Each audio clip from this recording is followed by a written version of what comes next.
how do you create the path for your customers so they can pay a premium, brag about it, and say that they are your top customer? Hello and welcome to Pillars of Wealth Creation, where we talk about creating financial success with a special focus on business and real estate. I'm your host, Todd Dexheimer. Now, let's get to it. Hello and welcome back to Pillars of Wealth Creation. I'm your host, Todd Dexheimer. With me today, I'm excited to have Carl Gould. Carl, how are you doing today? I'm doing great. Thanks for having me on the show. Yeah, absolutely. Well, appreciate you joining us on the show. And a little bit about Carl. He's a business growth expert, author, and serial entrepreneur. His career started by accident when he broke his leg and dropped out of his undergrad accounting and finance program. So at 18, he turned to what he knew best, and that's landscaping. His business growth endeavors began as he doubled his business each year for the next 5 years until it was sold. And since then, Carl has built 3 multi-million-dollar businesses, which all before the age of 40, mentored the launch of over 5,000 businesses, and has trained and certified over 7,000 business coaches in 35 countries. And you've got a couple books, best-selling books on business strategy and growth, The Blueprint for Success, The 7 Stages of Small Business Success, and very recently, Biz Dev Done Right. So, man, I'm excited to have you on the show and kind of dive into some of that. So you broke your leg in college, and you're like, this college is just not for me. I'm going to go start my own business. Is that kind of what happened, or were you just like, what was the mindset there? Well, I wish I had more options. Like, for example, I wanted to go back to school, but I was paying my own way, and I broke my leg December 22nd. It was right after the last day of the semester. Mm-hmm. I had a manual transmission car, so I couldn't even drive my car home. A friend of mine had to drive back from University of Delaware back up north. My buddy Jim had to drive me home, and I had my leg in a straight length cast for the next 3 months, and then after that I spent 3 more months in physical therapy where they rebent my leg, you learn how to use it again. I mean, it was a nightmare. Oh man. And so 6 months out of school, and all my grants were gone, all the scholarships. If you don't use them, you lose them. And my student loans, once you're out of school for 6 months, they want them paid back. So I'm sitting there, I haven't earned anything in forever. The only thing I really knew how to do was landscaping, but I did grow up in the construction industry on both sides of my family. Sure. And so that's what I knew. I liked landscaping. I did it in high school, so I knew I could make money on that right out of the gate. So I started a design build landscape firm. Now you're able to double your business each year for the next 5 years, and you're 18 when you started this business? Started when I was 18 years old. Just about to turn 19. Yep. So what kind of like magic wand did you have when you're 18 that you're able to double your business every year? Well, it would be awesome if it was the magic wand, because I keep one of the first lessons, Todd, that I learned, and it was the most valuable, probably the most valuable business lesson that I learned was that in my first year. All right. So I'm going out there. I'm just trying to get work. Any referrals, any way I can hustle, any way I can get a lead. But for the entire year, my first year, all I heard was people complaining. They were like, they would say, "You contractors, you never show up. You never call back. You don't start on time. You tell me one price, you do another." And I remember saying to the prospect, I'm like, "Sir, ma'am, I'm actually the guy who showed up. I mean, for whatever that's worth, if you want me to lecture my competitors, I'll do that later. But do you want to talk about the project, or do you want to keep telling me how bad the whole contracting world is?" Yeah. And they're like, "Oh, I'm so sorry. It's just so frustrating." And I heard it over and over and over again. And so the next year, what I did was I took the top 5 complaints that I had been hearing. You don't start on time. You don't finish on time. You don't keep your prices. You don't stand behind your work. Poor job management. And I made a guarantee option for every project that said, if you want these 5 things, there's a premium, but I'll guarantee that these 5 things won't happen to you. And if any one of the 5 happens to you, you get all your money back. And all of a sudden, my phone rang off the hook. I was overrun with leads. And I was like, holy crap, And so every time I went out, I offered everybody the standard proposal based on their scope of work and my guarantee promise. And that started to outsell the standard 2 to 1. So people were willing to pay a premium just so I would start on a certain day, finish on a certain day, and not jack up the price in the middle of the job. And so I realized that leveraging the complaints about your industry are more powerful than talking about your features, advantages, benefits, and your USP and your unique selling proposition and all this other crap that everybody else is screaming about on their website. I felt like I was shooting fish in a barrel. I'm like, are you kidding me? Like I would walk in, I won jobs on a bid situation as the high bid because I put the guarantee version in there. They're supposed to take the low bid. I was the high bid and still won. Yeah. I was winning jobs like crazy because everyone and what I was getting was all the frustrated people. My clientele tended to be the frustrated people that were willing to pay more for better service because they were just sick and tired of the crappy service they were getting. And I'm like, whoa, there's a premium in this. And the business just took off. I mean, it took off. We doubled every single year until I sold it. So find out what's wrong. Like find out what your customer is complaining about and what's wrong with that industry. And I could have told you that. Like you didn't have to tell me what was wrong with the contracting industry. I could have told you that. And I think a lot of people can.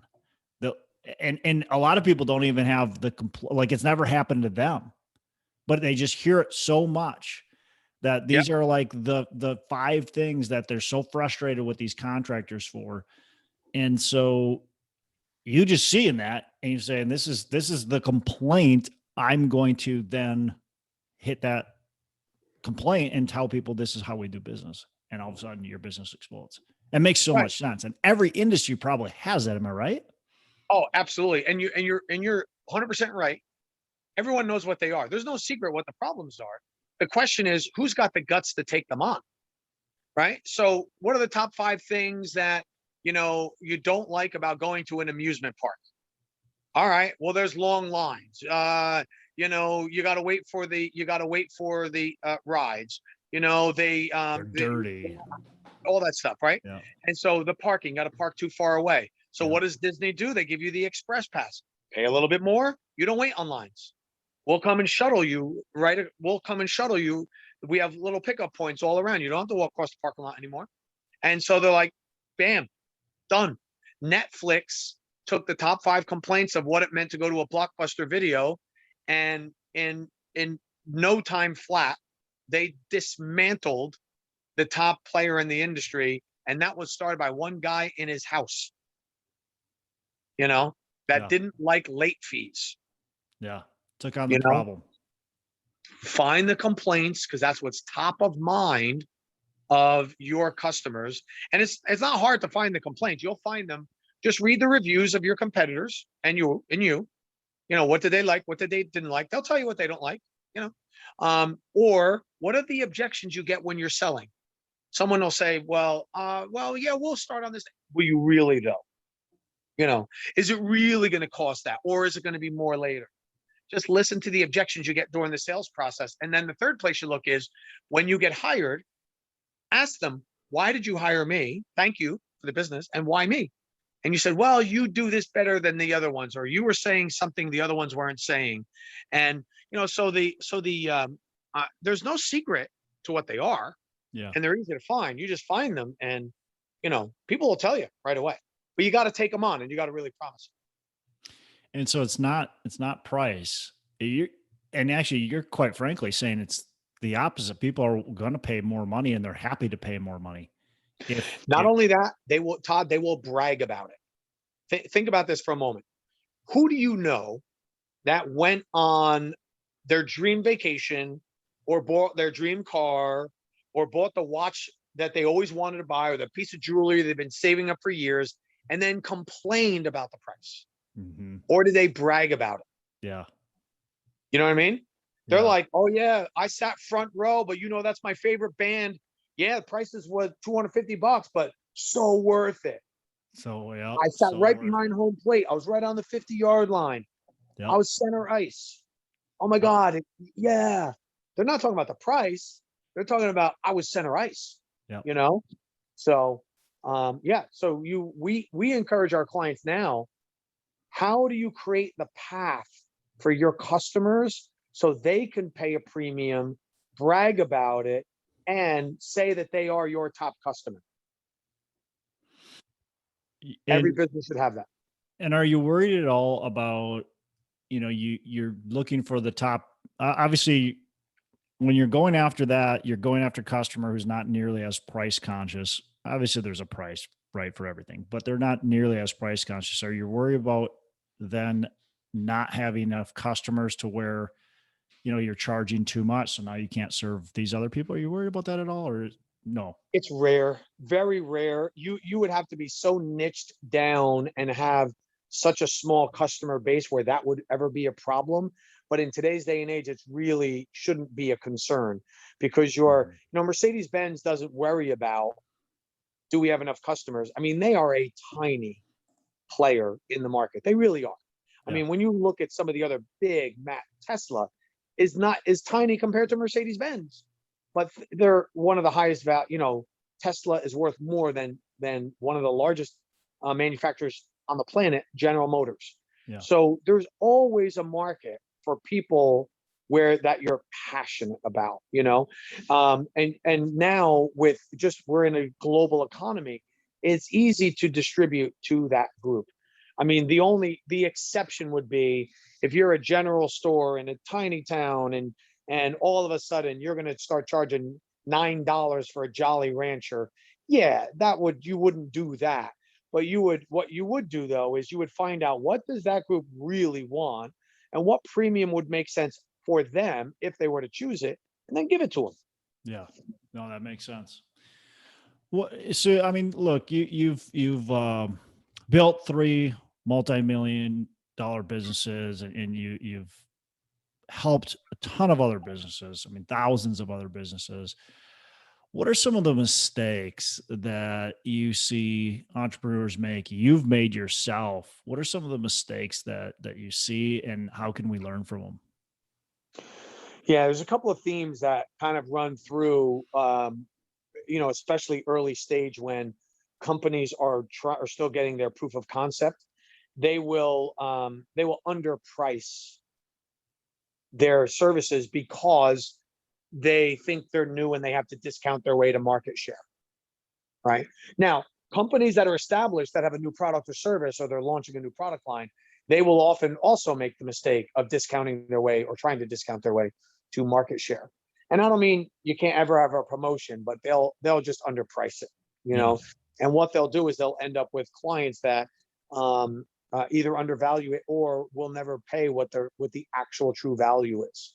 The other thing that clients make is the biggest mistake all the time is they will put a pause on their marketing or sales operations, their campaigns. And part of the Mhm. reasons they'll do that is they'll say, "Oh, I got all the clients I can handle.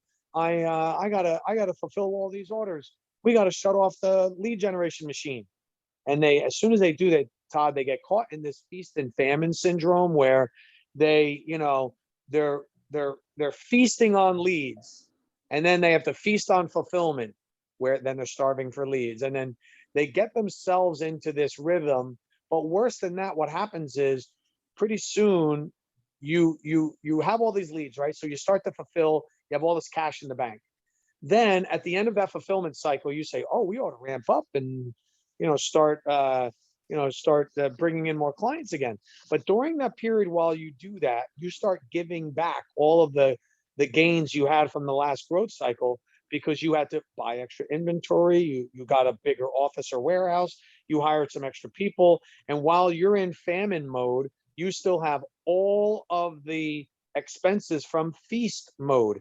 And so what happens is you start to get a strain on cash. And so anytime you ever hear somebody say, oh, well, Todd, I started to grow my business, but then I ran out of cash. And then then I had to pivot. Well, they ran out of cash because of what I just said. They either shut off or paused their marketing or sales, or, they weren't charging enough. They had a pricing issue where they were discounting their way to market share. They don't have a cash problem. They have a pricing problem, and they have a sales and marketing problem, and so those are a couple that I see right out of the gate that is very common among the companies that we work with. Yeah, very, very good. Well, I see a lot of companies, and you hear about this, and my wife was in the marketing industry for a while and would say this would happen all the time is the economy starts to dive, and the companies, of course, are looking for ways to cut costs. And so one of the easiest things they can do is cut their marketing costs. What do you think about that? Yeah, it's the worst mistake ever. Yeah. And now look, in the growth of every business, revenue and sales is always going to push operations. Operations is never going to be like fully up to speed, totally perfect, got all the systems in place. It just doesn't happen, right? And because you're not going to, you've got to pay it forward a little bit in business, but you don't want to pay it forward so much that it restricts your ability to grow. So you're going to sell it, then you're going to build it. You're going to sell the next thing, then you're going to build it. You're not going to build the whole thing, then sit around and hope people show up. Those days are long gone. You're going to, so you should, what you do is you set your goals for your business. You set how many leads would I have to generate at what close rate in order to hit those goals. And then you never shut off the marketing engine ever. And that is your job as a business owner to make sure you have enough salespeople to handle the leads. And then you have enough ops to fulfill the orders when the sales team close those leads at their whatever their ratio is. So you need 100 leads a month. You get 100 leads every month. And if you can't handle those leads, then sell those leads to another company. But it's just too hard to stay in the lane of knowing exactly what gets somebody to buy from you. You can't shut it off. It's a disaster to do it. It's a big mistake. It's like stopping the train. You stop a train, but it takes a long time to get it back started up again. On a hill. Yeah. Yeah. Right? I'm not going downhill. Yeah. Oh, here's a good place. No, that's the worst place. Yeah. Right. Yeah. That's good. We talked about leveraging the complaints in the industry, and I think that's so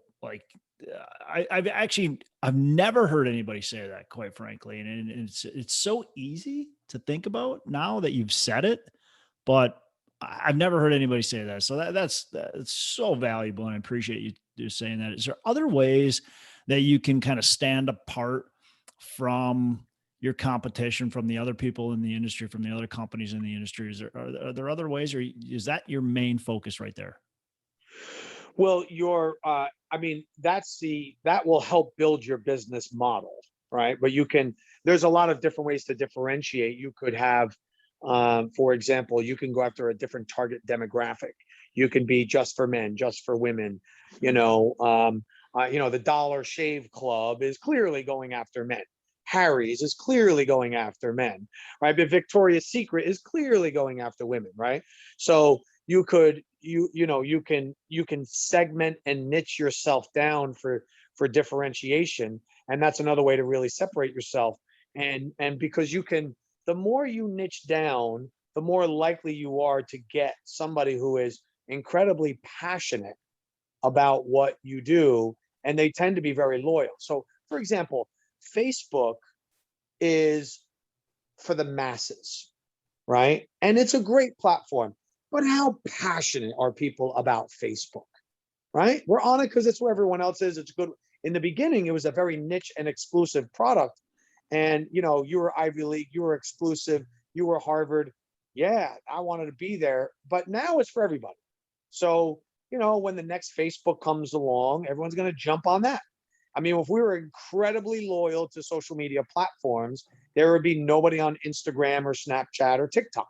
We'd all be on Facebook, But as soon as the new one comes out and it's pretty cool, we're all on it. You know what I mean?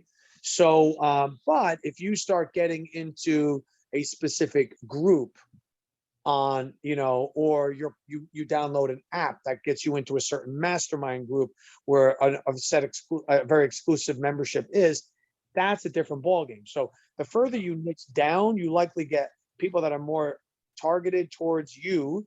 Like the Amazon Kindle, again, great service, but am I passionate about the Kindle or am I passionate about the books that are on there? You see what I mean? Yeah. So if I'm more general, and I mean, I love my Kindle, I love my Audible, and I devour stuff on there.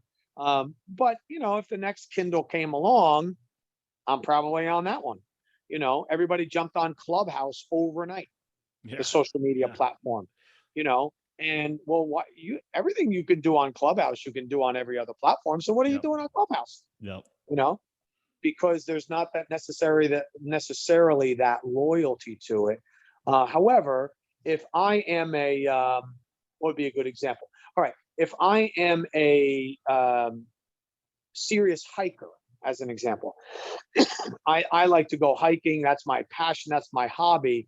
I'm going to be very loyal to the places that make kick-ass gear, have great, educational videos, great how-tos, where are the best hikes in the world, where are the best trails. I'm going to be incredibly loyal to that product and service. See what I mean? Because I'm really niched down, Yeah, no, that makes sense.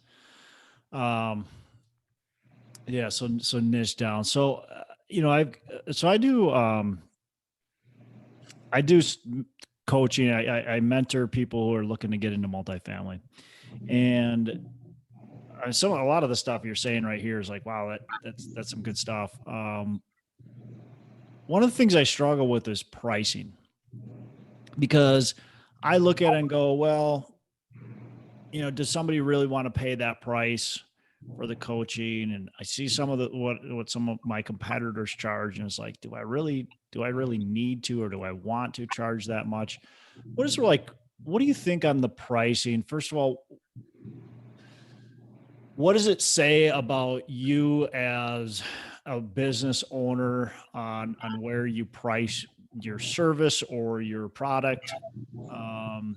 And I guess, what does it do as well to your sales if you're priced at the bottom or at the top? Let's just talk about the different pricing structures and kind of where. Sure. I think a lot of people struggle with pricing. I think most people probably underprice. That would be my guess. I would agree. Yeah, and look, pricing is very emotional because once you put it out there, you're out there, Yeah. Now, we are in a season of business called winter. The season of business that we are in, and it's not winter. I'll make my first Minnesota joke. It's winter for you. You get 2 days of summer. Haha. Okay, good. All right. So, but we're in the season of winter, not because it's on the calendar, but because, in 2005, we entered one of our 20 to 25 year cycles, and it's anticipated it's going to go until 2029. Right. And what's indicative of winter are a number of things. It's very volatile. There are major corrections always too. Every winter comes around every 80 years or so. And there's a world conflict is what is in common with every winter. And this pattern has gone back for the last 500 years. So there's a book called The Fourth Turning, if you want to check it out, that chronicles all of this. And we are in winter. Our world conflict right now is COVID. Right? 80 years ago, it was World War II. 80 years before that, Civil War. You go back, there's every 80 years you go just about, there's a lifetime world conflict. It just so happens the pandemic is ours right now. All right. But what happens in winter specifically is consumers defer to experts. All right. They have one chance with their money. I can't take a second chance. I only have one shot. So I'm going to put my money with an expert. Okay. So now that's really important to know, because as soon as you list your pricing, as soon as you put your pricing out there, you do two things. You tell the whole world who you are. Are you the Rolex or are you the Timex? They're both great companies. They're both great timepieces, but they're different. Are you a Volvo? Are you a Honda? Are you a Tesla? They're all good products, but you're telling the industry who you are. More importantly, you're telling your customer who they are. And that's the big thing you have to understand is if you price yourself in such a way that you're telling the people, oh, I'm the value guy, so are you. You buy economically. What if they don't? What do you mean? You go tell a whole bunch of Rolex people that, oh, we're going to start discounting Rolexes. Those people will run so fast from Rolex, it'll make your head spin. Because they buy Rolexes partially because no one else can afford it. Yeah. Right? They're unique. So, pardon me? They're part of a club, basically. Absolutely. Yeah. Every one of your client groups is a club. Yeah. It says, which club are you in? And they're all good clubs. There's no right club or wrong club. So your pricing strategy is the number one way that you communicate to your clientele. Now, we happen to be in a cycle of business where people defer to experts. Here's how you price yourself to intrinsically create the perceived value that you're the expert. You either have to be among the highest priced in your niche or the lowest priced in the niche. In the middle, in winter, is suicide. Okay? You are just noise. Nobody hears you. No one's paying attention to you. You don't discount in winter. You got to pick your path. You're either the highest price or you're the lowest price. But you're not in the middle, right? Otherwise, you're just noise because people won't recognize you as an expert in the middle. They'll only recognize you as an expert top or bottom. Now, for most people, it's harder to be at the bottom. That's Google, Walmart, that's huge volume. And for most small business, that's not the place that you can be, okay? Because you simply can't do the volume. Yeah. Now, nice for us, small business, it's actually easier to be the higher priced. And with that comes terrific margin. It's more lucrative. You don't need as many clients, the whole bit. So it works as a package. Now, does that mean you have to be the highest price? No, you don't have to be the highest price. And there are a number of ways that you can work your pricing model. So for example, if you're doing a coach, do you hold a mastermind group? Yeah. Yep. What's your mastermind cost? Right now it's 15,000. 15,000. Great. Which is right in the middle. Which is right in the middle. That's right. That's right. And so, your top, your platinum emerald top group, they would pay you 30 grand tomorrow. Yeah. And there's a reason why they'll pay you 30 grand because they don't want the people who can afford 15 in the group with them anymore. Because your 30 grand people, they got serious businesses. They don't want to jack around. They don't want somebody else in the group that doesn't belong there that's saying, oh, so what's a lien release? You know what I mean? Like they don't want that. Should I raise my rent? Like the 30 grand people, they're like, dude, come on, we're so far past that.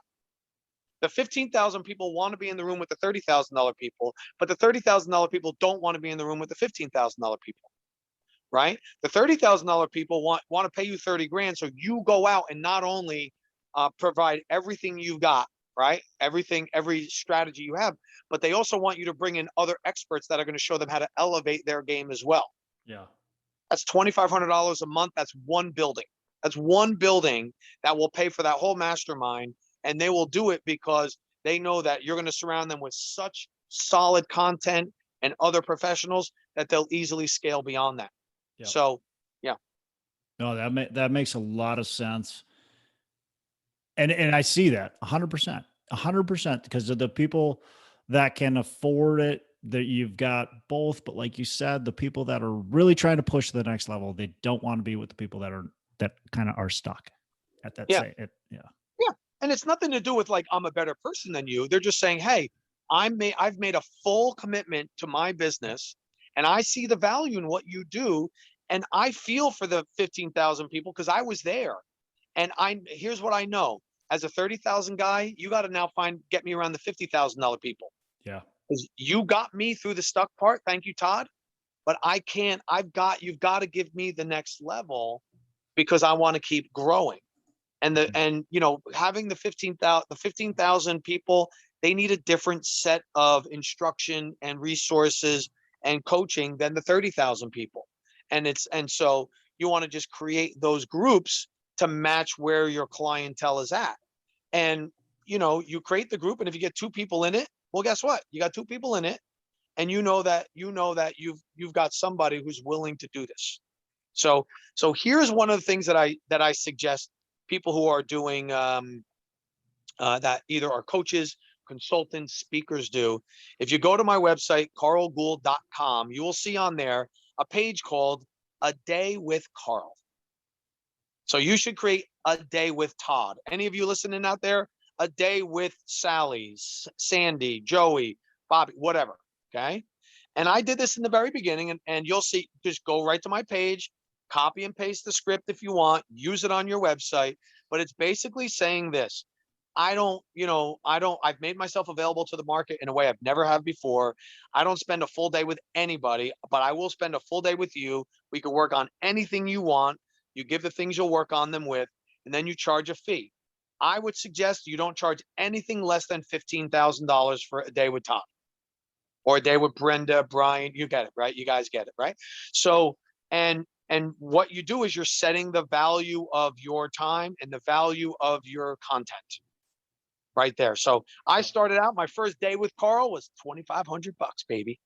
2,500. All right. I'm booking that tomorrow. Exactly. Right. And that's what I learned. Everyone's like, Carl, awesome. And I was booked pretty fast. I'm like, all right. So the day with Carl became $5,000. Then it became 7,500. Then it became 10, and it became 12, and it was 15, and now it's $20,000. And I tell people, you walk out of here feeling you didn't get 20 grand, you let me know. I'll write you a check as you're leaving. Yeah. I'll give you $500 for the flight back wherever you came from, because I wasted your time. All right. But you're going to get a lot more value than that out of a full day. Right. Because I'm going to throw the kitchen sink at you. You're going to spend all day with me. I'm going to get you with my team. We're going to be doing questionnaires. I'm going to dissect your business. We're going to pull this thing apart. You're going to walk out with a pricing strategy, a business model, you name it. Right. You're going to walk away with all that stuff. Well worth 20 grand. Right. And so, but the person that's going to take that up, it's not just the person that can stroke the check.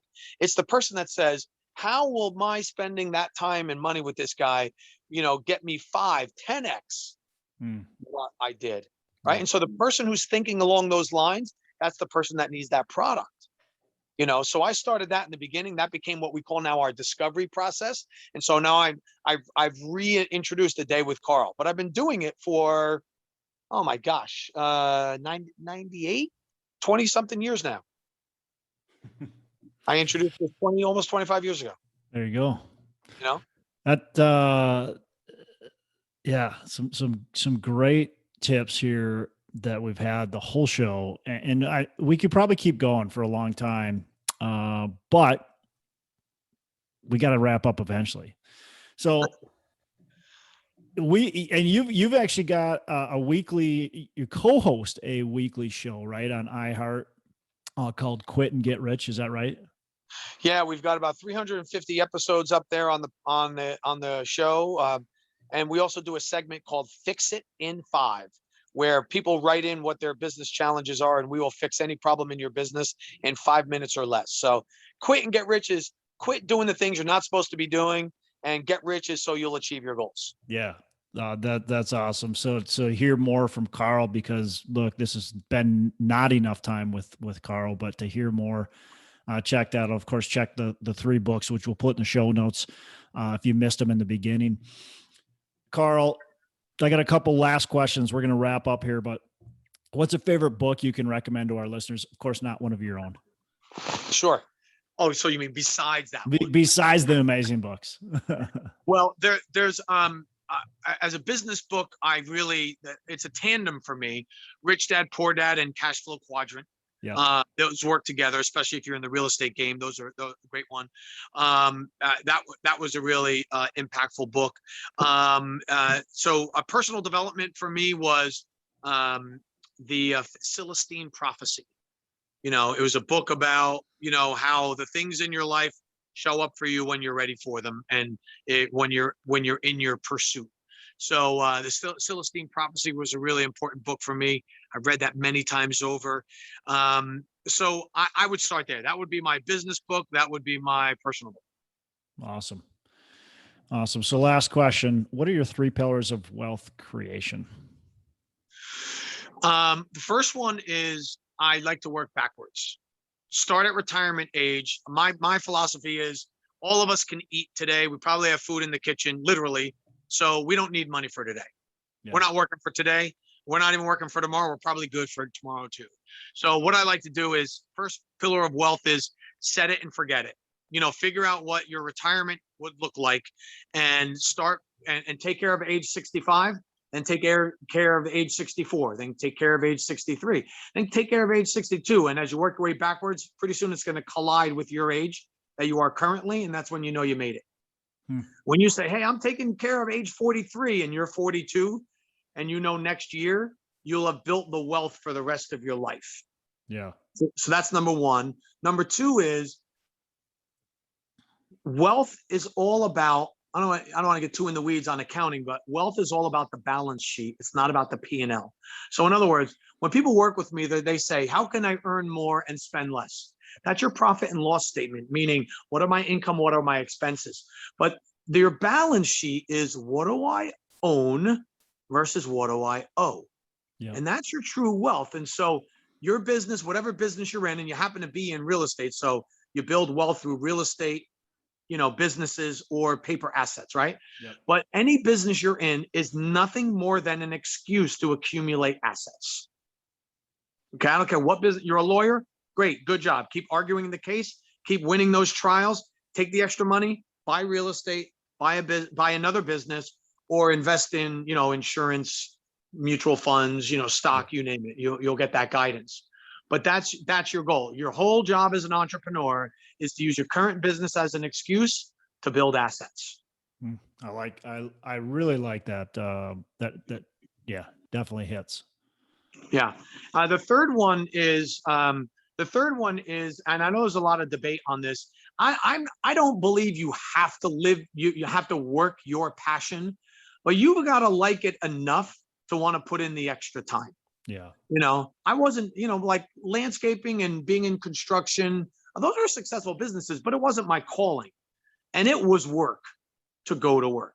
Mm-hmm. It was work. Now, I do a business now where I probably put in more hours by choice, and I don't feel like it's work compared to what I used to do, which I called work and worked less hours.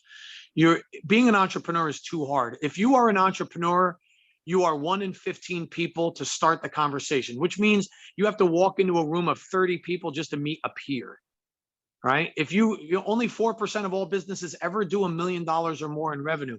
So if you're in that 4%, that means you have to walk into a room of 1,200, you're 1 in 600 people. You have to walk into a room of 1,200 people before you meet a peer. If you do $10 million in revenue, it's 0.4% of all businesses. You have to walk into a room of 12,000 people to meet a peer. Wow. Right? So you think about that. Every day we walk, everyone who's listening here, you walk around all day, 14 out of the 15 people that you meet have no clue what it is to be you, right? It's just too hard to be you to not like what you do. Yeah. So it just takes too much energy. So I'm still a real estate investor. I've got multifamily. I still do all that. I can't say I'm passionate about it. I'm freaking great at it. I'm really good at it. So I do it and I'm like, damn, another asset, keep accumulating. I'm one more year closer to being able to be set financially. So I can't say I love real estate, but I really love what it gives me. And, I stick to the parts that I like, and I don't fight. I don't do the ones and have to fight over the parts I don't like as much, but I like it enough to do it. Right. And it's just too hard to be good at it to not like it. It's too much energy. So. Yeah. I agree. I'm the same way. It's not necessarily that I absolutely love real estate, but I love I love the aspects that I do in it. Right. I love the negotiations. I love putting the deal together. And then I give away the stuff that I don't love. I don't love running in and doing the maintenance and talking to tenants that are crabby at me because of whatever reason. So I don't deal with that stuff and I Right. give that stuff away. Yeah, somebody else loves that. A Somebody property else management loves that. company loves that. And you know what? Yeah. I've got a bookkeeper. I don't love doing the books. She loves it. I mean, Right. that is what gets her excited, is doing the books. Well, let's And give it she to wants, her and not me. and she wants nothing to do with your job. And she looks at No, you and like, that guy's crazy. I that don't know guy's how he crazy. likes that stuff. Yeah. Yeah. So it's a great match. And so, yeah, that's what I've just learned over the years. There's just too many ways in life to make money. Yeah. And there's enough ways that you can do pretty much whatever it is you want to do. You know, it doesn't have to be your passion, but you gotta like it enough. Yep. You know. Yep. I agree, man. Well, Carl, great stuff. I really appreciate it. Again, I could keep on talking to you for a while, but this has been a lot of fun. You've mentioned a few ways our listeners can get in touch with you. Any other ways? We got your website, but any other ways they can get in touch with you?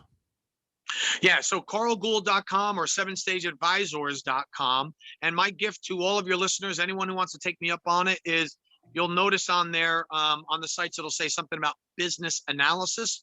We do a free consultation. It's up to 2 hours long with one of our growth advisors. No cost to any of your listeners. Out in the real world, we charge $1,500 for it. But anyone who wants to take us up on it, just go to the contact us, put in business analysis in the title, and we'll make sure that you spend a couple hours with one of our growth advisors, and we'll show you how to scale up your business. That's fantastic. What a gift there. So appreciate that. All right. Again, appreciate it. Thanks for being on the show, and you have a fantastic rest of the day. Thanks so much, Todd. Thanks for having me. Hey, thanks so much for listening. I appreciate you being a loyal listener. I would love to have you go on to our Facebook page and subscribe, give us a thumbs up, go on to iTunes or wherever you listen and give us a rating and review. Don't forget to subscribe. Your rating and review just helps us push this out to more and more people and continue to grow our audience and hopefully positively affect a ton of people out there that really need this and want this. So the other thing I've got for you is a free ebook on my website. So go on to venturedproperties.com, and download our free ebook on real estate and on syndication. And I've got some data points in there, some really good stuff for you. So I'd love to have you take a look at that. It's free. I'm not expecting anything from it.